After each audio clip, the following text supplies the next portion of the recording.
Will Jenkins, Monte Newsom, and welcome to episode 2 of EYEAM Mental Health Podcast. Today we have a very influential person and one of my biggest role models, William Jenkins Jr., my father. How you doing today, sir? I'm doing fine. How you young gentlemen doing today? We good. Doing good. What's going on? Just wanted to get you on here, talk about really like your journey and let people see your side of the view and everything. So first we want to start, talk about childhood growing up in Eastern Shore, Maryland. A lot of people don't know that much about Eastern Shore.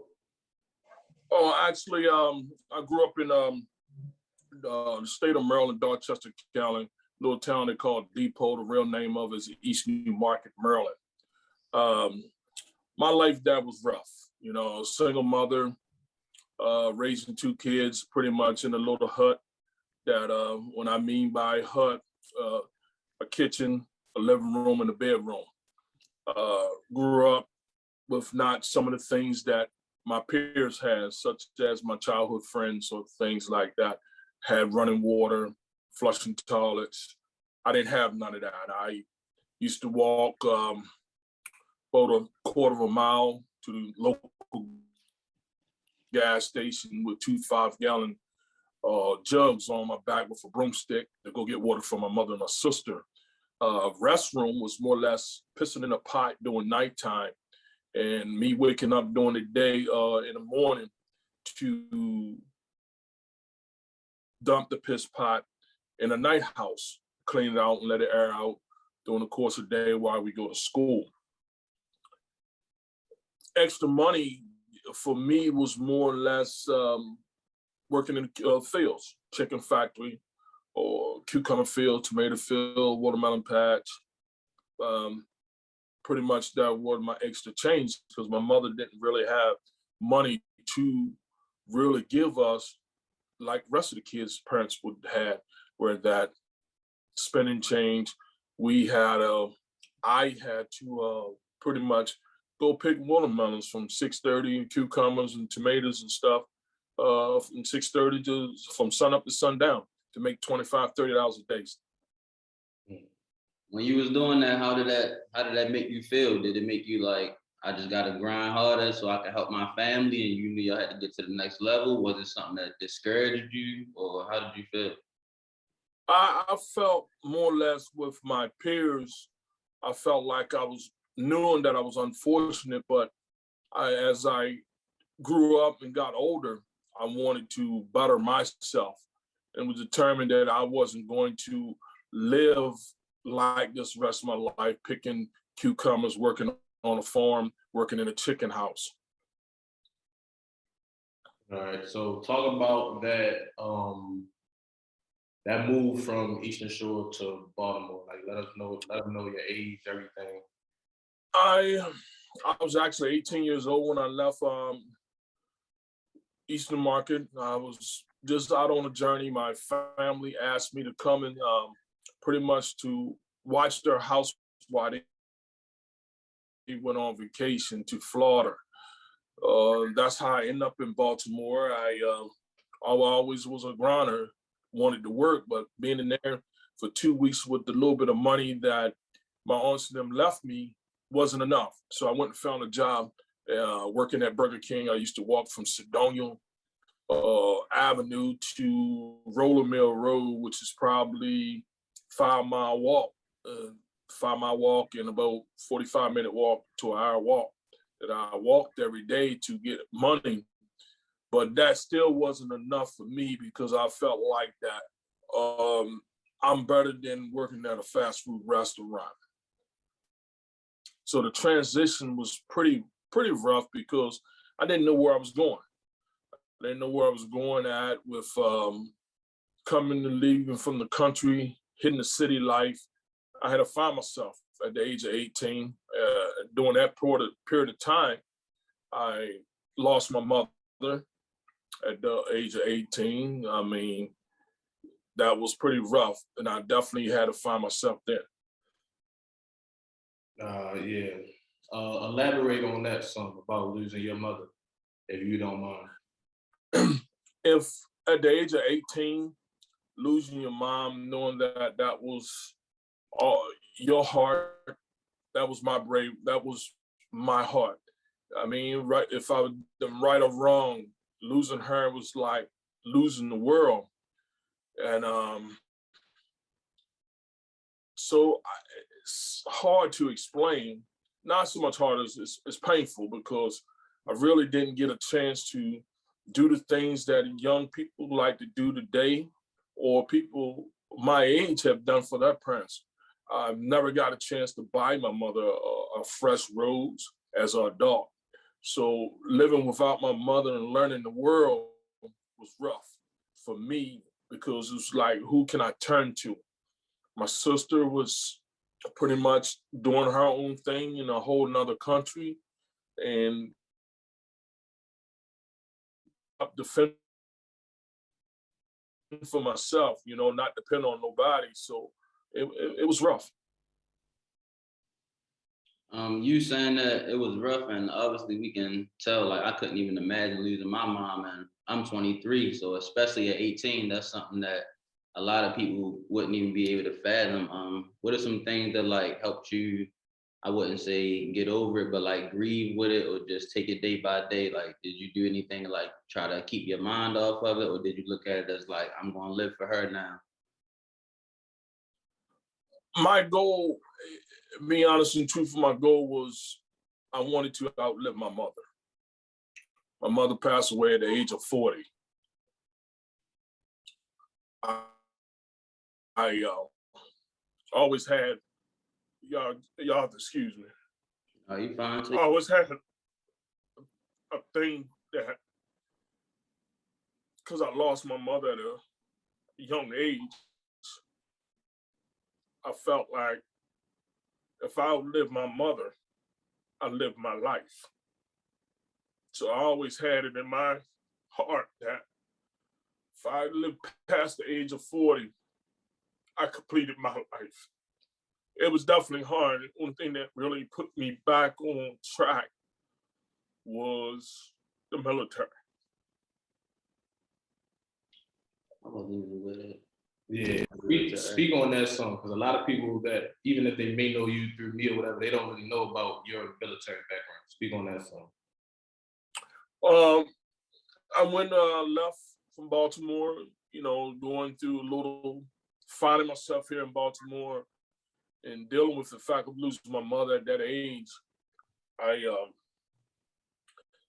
had to get away to really focus on what I want in life. How did I want to prosper in life? And it was some tools that I was missing. And the tools that I was missing was discipline. The discipline of being humble, and then accepting what comes with the title of living. So my military background was an infantry soldier, lived in the woods majority of the time. Didn't want to live in the woods because it brought back memories of being down in the country. So I figured I'd go and change my MOS from 11B Bravo, from 11 Bravo to a 64 Charlie, which is transportation. Okay. I got into a little bit of trouble while I was in the military. Young, average thing, people that end up leaving the military on a general discharge. So I knew once I left, my life wasn't over, but I had to regroup on what to do next, because that was gone, that career was gone. And all of this you're doing on your own. You don't have no guidance.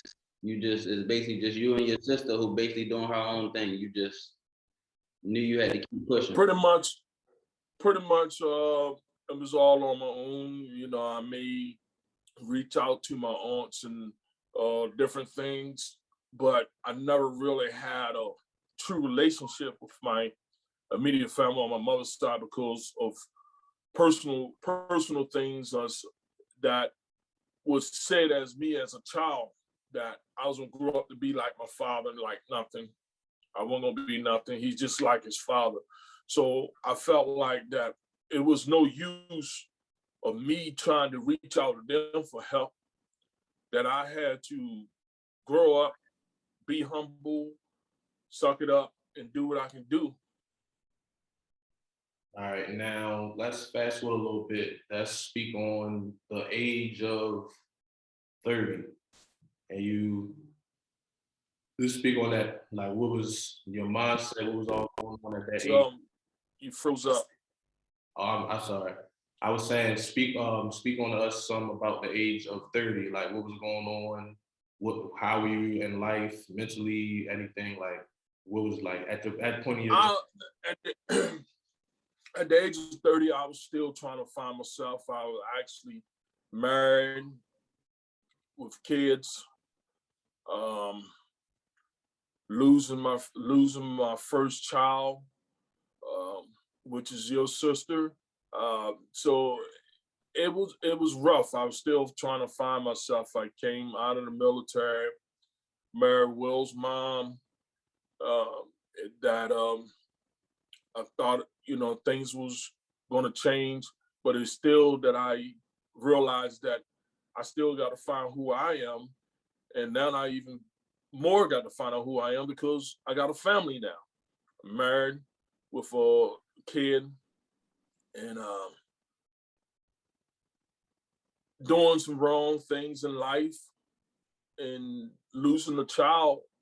I think that I was at 20, I want to say I was 27 years old when I lost my first child, which is Whitney Rashay Jenkins. I lost her in August of 27, 1993. That's what really kind of brought me to sense and really turn my life over to a high powered person, which is God. That I needed his guidance. I could no longer do this on my own. I needed God to help me out, to guide me through it. So during that point of time, I left Baltimore, head down to Naples, Florida, and started working down at Naples, Florida as a construction. And during the time before I left, I put a application in for corrections. And within 3 months, as I'm being in Florida, I ended up getting hired for corrections and came back to Baltimore. Worked in the prison system. It was okay, good money. Started providing for my family. Still, young-minded because I didn't have the guidance of what we need as coming up as children. Had the guidance, as a child, but when it comes as a young adult, you still need guidance. And so I didn't have that. So I'm still trying to find myself, even though I'm making money. I had my mindset is like, okay, I'm making money, that I'm the man. So what you doing, the correctional officer, a lot of people where we're from know you as Coach Will, or Uncle Will, because we look up to you, you're an inspiration to a lot of people around the neighborhood we grew up at. So how did you really get that transition from doing the correctional officer to started getting into coaching? That transition came about me getting in trouble in the streets. And that's when I fully kind of turned myself over that I needed to turn myself around with God and let God guide me. I played professional semi-pro football until the age of 38. It was a passion for me. So that was pretty much a way for me to focus on what I really needed to do in life.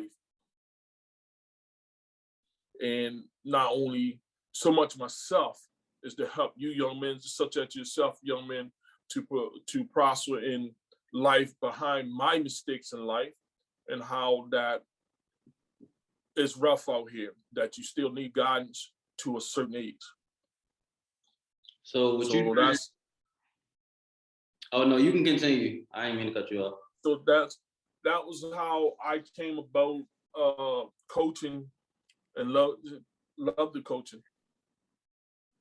What you speaking on guidance and everything, how did like, what was your thought process when you were first about to have your first child? Well, not your first child, but when you were first about to have Will, like after already losing a kid, where was your mindset at now going into, like, what made you even think I want to even try to have another child?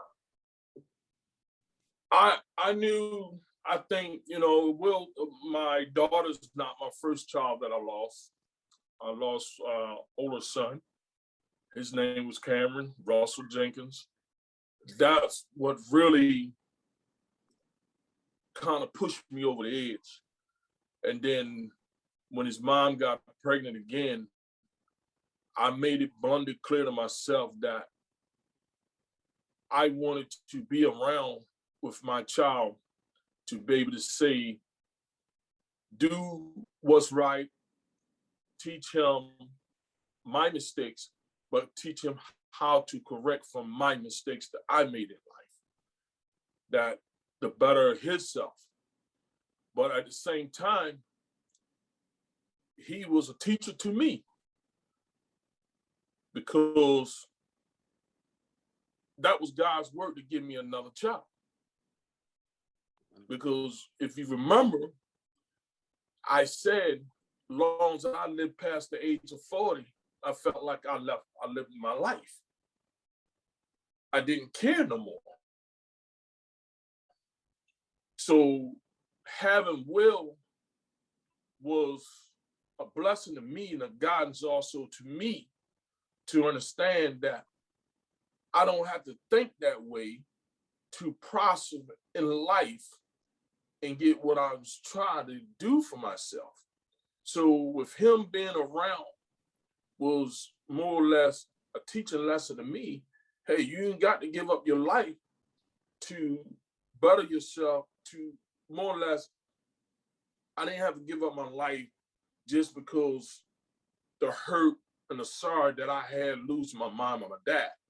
So the bottom line is, Will was a teacher to me too. It was a learning lesson to me. This is why me teaching him the do's and don'ts and how to grow up and respect the morals and principles, because he was a teacher to me, because I don't truly think that if it wasn't for him, I won't be where I'm at today. I'm pretty sure he can say the same thing right back to you. For sure. So, all right. Now, speaking of that, on me, around my age of like the 12 to 14, I wasn't a saint and I wasn't no really bad kid, but what did you think I was going to be? I'm under your roof. I'm probably, 7th, 8th grade. That was times I was, During that time, it's at 7th, 8th grade, I seen you, I seen myself. So that made me even dig harder for myself and harder for you, because I seen you going down the path that I went down. And I was determined that you wasn't going down that path.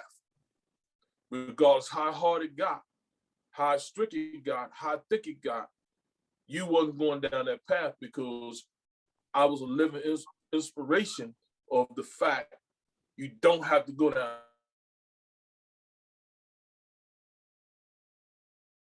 that direction. Background, me getting in trouble, I felt like, let me correct this before you even get started, because he don't have to go down that path. I know he looks like me, he acts like me, he's a split image of me. And that was the more fair point of it, because all I seen was myself. So it was more or less, nah, this kid's not going to do this. I got to get him in the right path, put him into something that he can take his frustration, anger out on. And that was the football and basketball. What you saying? That was really drew me even more into coaching, because I seen what I seen out of Will and yourself, Monte, that The inspiration me was like, one day these kids or mine's gonna go professional. I can look back and say, hey, I gave them a learning lesson off of my mistakes in life. You know, as y'all know, as coaches, as a coach, I never was so much on to we don't win, want to win, but it was always discipline, always discipline, and that was the thing of me trying to get out the kids. You can't get no words in life without discipline. But you saying that you was going to be there to make sure that Will didn't go down the wrong path. A lot of people don't have that person to really guide them, especially coming from Baltimore. Where we come from, they don't really have a person. Even they do have a dad or a parent. Most of the time, they either too busy trying to get it for themselves or fend for the family that they don't even have time to really parent their kids. And you, somebody who I seen firsthand, along with my parents, my mom also, who was very hands-on at every game, things like that. So, can you speak a little bit, like, what do you have to advice do you have to give to the young kids growing up that don't really have that older figure or somebody to On that, I mean, with that, as parents, we have to understand that we have to provide for our family. We have to put food on the table, pay the bills, but we can't forget about our kids. And as a coach, I seen that in a lot of kids that I coached, and that's why there was a lot of kids at my house at one point in time in life, because I knew that they didn't have that parent figure at home. And for a person of my caliber and where I came from, didn't have a parent at home. My mother pretty much worked all the time. You know, it was just me and my sister fending because it wasn't a father figure at home. It was just mom. So we had to fend for ourselves. And I learned from them type of tries at during that time, because you can't forget your parent. You can't forget your kids, regardless of you wanting this fancy car, you want this big house. You can't forget your kids, because for one, they are the future. They the ones that's gonna allow me to retire in life. Without y'all working, I'll be working till the rest of my life. Nah, we gave definitely ain't letting that happen for that's sure. gonna be done like the next 5. I mean, and I'm proud to hear that, but it's not just y'all two. It's as you stated, you know, this why I say parents got to really be involved with the kids today. Mentally, you have to be involved. They can't worry about the boyfriend or the girlfriend or worrying about getting this fancy car, getting these fancy clothes. I was the type, long as my kids had, I can wear the same pair of shoes, not the same pair of shoes, same pair of pants. My feet was good because I knew my feet was how I made my money, how I'm going to provide for my kids. But all the same time, I didn't think about just providing, just going out here getting a fancy car.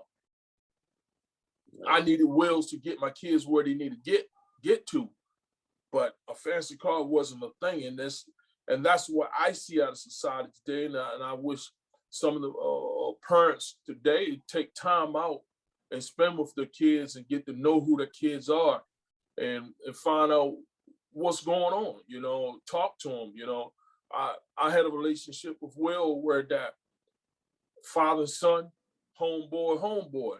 You know, just be respectful when you talk to me. You know, because I feel constantly parenting and not to get to know your child is already halfway left you, because you don't know. He's gonna always continue, or she's always going to continue to hide things from you. So they already left you. And that's something I didn't want done to me that I pretty much done to my parents. Right. Because they wasn't there. And they see my mom was there, but we really look at it, out of 24 hours, you there 10 hours? You came home enough to feed me, check my homework, bath me, send me to bed. Where was the time of you talking to me and saying, how was school? You know, what's going on with you? Do you know this? Do you know that? There's none of that's being done. So that left me to be strung out there of trying to find my way in life because the God wasn't there. And that's my story that I want to put out to parents. Take time and speak to your kids and find out where their intellectual mind is at. That's definitely a good one. Let's fast forward a little. Talk about becoming a Mason. Like, just let people know who may not know about that. Let us know, like, what year you joined. Just talk about how that brotherhood like may have molded you, may have showed you something different. Just speak on that some. If I'm mistaken, then Will, you was asking me about my Mastodonic life. Yes, sir. Okay. Oh, my Mastodonic life was kind of started from the military. I never got a chance to finish. So I was always searching to find brotherhood, good brothers to be around, you know, good network to infiltrate me that I can look up to and not the streets. So my Mastodonic life changed my life completely. Completely that to stand being an upright man of doing the right thing. How about doing the right thing is just wonderful. It's a wonderful thing to be into. I can't speak totally highly with it because I mean they want to say we secret, but we're not secret. You can find a lot of stuff about us on the internet. We just more or less, just like you going to church, going to a Christian church or a Baptist church. That's pretty much the only thing we call our church a temple, you know, or a lodge. You know, we have a church have a priest or pastor or preacher. We have what we call a worshipful master. You know, we have a deacon. It's living by the book, but in a learning in a different formality of sitting with a congregation of a mixed females and men all coming to church on the best outfit. This one particular outfit is a penguin outfit, black and white suit. And you know, we look at each other regardless race. All we ask that you believe in somebody's higher power. That's God. If you Jehovah and you believe in Jehovah, you're Jehovah. As long as you're not believing into the devil as being an atheist. We don't have a choice of who come in, but we learn to worship and respect each other. And that's what the manhood is about. The brotherhood is about is respecting your network is unbelievable. Definitely. Speak a little bit on about getting into the CDLs and starting Jenkins Logistics. Like, how did that come about? Actually, I was always was into trucking. I grew up around truck. My daddy was a truck driver, so I always grew up around trucking. I used to work for this company called Wise Recycle. I used to drive for them, left them. I got caught one time back in 2000, I want to say 2015 with a DUI. I blew a .02, which is well below the federal law of alcohol. But it came to the fact that they holding us more professional. You can't have no alcohol. So to fast forward that, I actually lost my job in October the 23rd of 2017. At 50 some years old, I said to myself, I laid back and I traveled with Will with basketball that year. And I made my mind up then that, hey, you know what? Who's going to harm me at the age of 50 making the money I was making? That's 70 grand a year. Who gonna hire a 50-year-old man that don't know he got 10, 15 more years or whatever his number may be called, gonna harm me? So that even gave me more pride to say, you know what? Hey, I ain't got to work for nobody no more. I can do this. And that's where it came about in January the 16th of 2018. I just walked down, I drove down to the state office building and got my articles and started my own business. And talk about that some, like elaborate on how's it been being a business owner the last 3.5 years, dealing with the COVID and everything. It's rough. The industry I'm into is not as bad as some trucking companies. Working for myself in the industry I'm into is scrap metal. It wasn't that bad, but it was rough. The work was slow. You know, at one point in time, didn't know if I was gonna make it. You know, if my business was gonna be successful because of the pandemic. But with the brotherhood and good brothers around you, it's like, man, you'll make it. You got the mindset for it. So it just kept me driving, drilling, and going out knocking doors down. What I mean by knocking doors down, you know, how much you needed Lowe's pull. You know, wasn't trying to be rich at one time. It was about being fair and being honest. You know, and that's a recommendation I tell anybody that's starting a business of, you know, don't try to be a millionaire all at one time. It'll come. I'm blessed in my business. You know, we struggled the first year, but I'm blessed. All right. Give us your top 3 most cherished moments in your life so far. My my top journey of my life so far is came back in July the 7th of 2021. This past July, I was able to go to the car dealer and order me probably a dream car that I say that I basically customized myself. Is order me a 2022 450E Mercedes-Benz. That was the biggest moment of my life. Those ain't even out yet, is they? Excuse me? Those not even out yet, is they? They're not even out, but mine's on production line. All right, that's one. Give us 2 more. My other one is baby to other ones is able to go out and grab more trucks. I'm up to 2 trucks now, and steady comes some more work. You got any future plans? My future plans basically bringing my son into my business, let him handle the books, and me sit behind the desk and run it. And my biggest plan is to return within the next 6 years.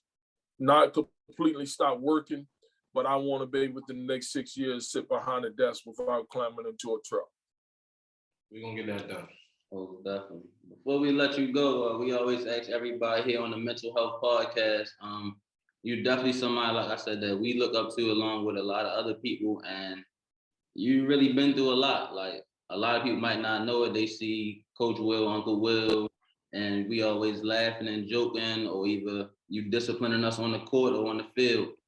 But a lot of people don't see behind the scenes all that you go through and each barrier, how you get over it and get to the next level. Right now, with 1 being the lowest and 10 being the highest, where's your mental health at right now? My mental health right now is, you said 1 through 10. I want to say my mental health is at 8. And I give myself 8 because the fact of I'm still going through things in life. I don't haven't accomplished everything. It's a day process, and I'm a firm believer that anybody that's know anything about mental health, and if you really think that you had attended mental health, something wrong with you, really something wrong with you, because we all go through mental health issues every day, regardless what level it's on. We all go through mental health. And I say that because I left out a part with my corrections that, and I'll say that at the end, but with answering your question directly, I give myself an 8. And I said, and once again, I say that because I'm still learning. I'm still learning to deal with certain things, how to overcome certain things. Even though I may be comfortable, but mental health is still around because everything's not perfect in this world. Right. 100%. All right. Piggyback some more on that corrections that you was about to talk about before we let you go. Oh, actually, corrections. I want to definitely congratulate you two on your mental health awareness. I don't know if Will ever noticed, but I actually worked in a criminal sane institution, protection institution of the state of Maryland, which is criminal sane. So I have a little bit of mental health on the criminal side. And that's why I say that if people really think that you're going to be 10% okay going through mental health, something really wrong with you. You really need help 24/7. Right. There's medicine out there that can help you. And I go back to mental health, dealing with Thorazine and Thorazine and where that it just make you stronger than what you want to be, put you in a zombie mode. So my way of dealing with the mental health is dealing with through Christ, being humble and praying. Most definitely. Mental health is definitely something that's not talked about a lot. And like you said, if you think that you're a 10 out of 10 on mental health, then you definitely need to go speak to somebody else. And that's one of the biggest reasons that we even started this podcast. Because like I said, people might look at you or other people and be like, oh, somebody that got money, oh, they rich, they fine, oh, they doing this, they like, you never really know what's the true backstory. So it's not really to like put somebody's business out there, but really tell like their story and let other people know somebody else coming up who may have lost their mom at 18 and maybe moved to somewhere where they are foreign to let them know that, hey, somebody else out there did this and they kept going, or somebody that maybe lost a parent and now they moved away from everyone. Now they like, oh, I'm having a kid. What I'm gonna do now? They might hear this and get inspired by your story. So we definitely support everything you're doing. We definitely appreciate all the gems you give us. It definitely does not go over our head. Like we definitely take heed to it. Last question: do you have any regrets in life? Absolutely not. And I'm that's weird that you asked that because that's a mental health. Because that's a mental health issue to me. If a person regrets something of whatever they've been through in life, if they regret it, that's mental health to me. Because everything I've been through, I don't regret. I don't regret none of it. What I regret is making the choices that I made during them episodes. That's the only thing. I feel like I could make better choices in life, but to regret what I've done in life, no. No, I don't regret. I pretty much look at my past as an inspiration to me to strive even harder. That's what it's really all about. Definitely. You got anything that you do now, like any hobby or anything that you just like to go out and do on your free time just to relax? My hobby is studying my craft as Freemason. You know, that is another. You know, that was one of my accomplishments that I just made it when I got into Freemason. I said I wanted to go the highest that I can go, and I'm being to the highest in July 21st of 2022 as a 33rd degree. The highest you can get in Freemason. Congratulations. Congratulations. We're gonna have to come home and celebrate with you for sure. Congratulations. So I mean, that's what I do, because I look at it with this, the brotherhood is good. You know, we need more, and I don't want to sound stereotype. We need more brothers, and I'm going to say brothers. I'm not going to go with African Americans or whites and Caucasians. We need brothers to,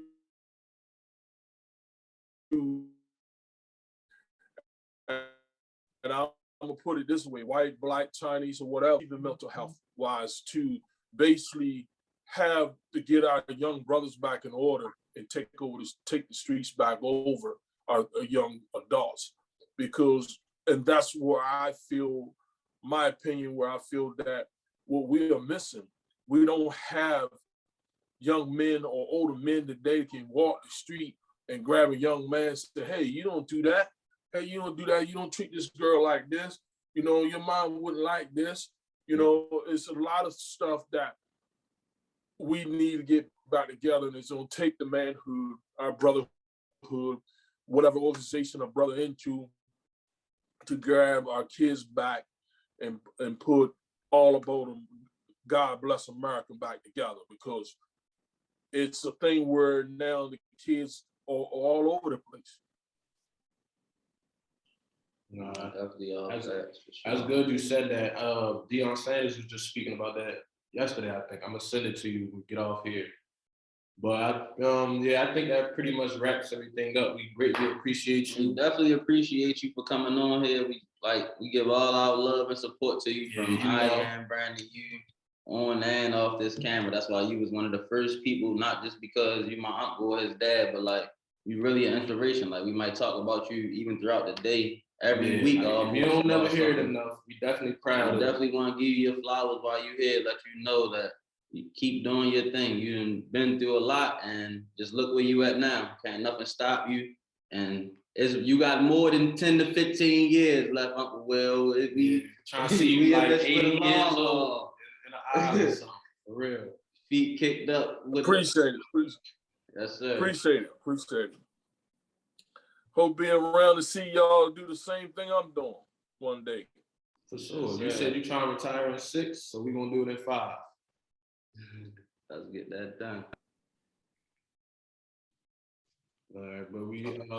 I ain't say you froze up, sir. Say it one more time. I said you froze up. I didn't catch the end of that. Oh, no, I said you said you wanted to retire in 6. We're going to get it done in 5.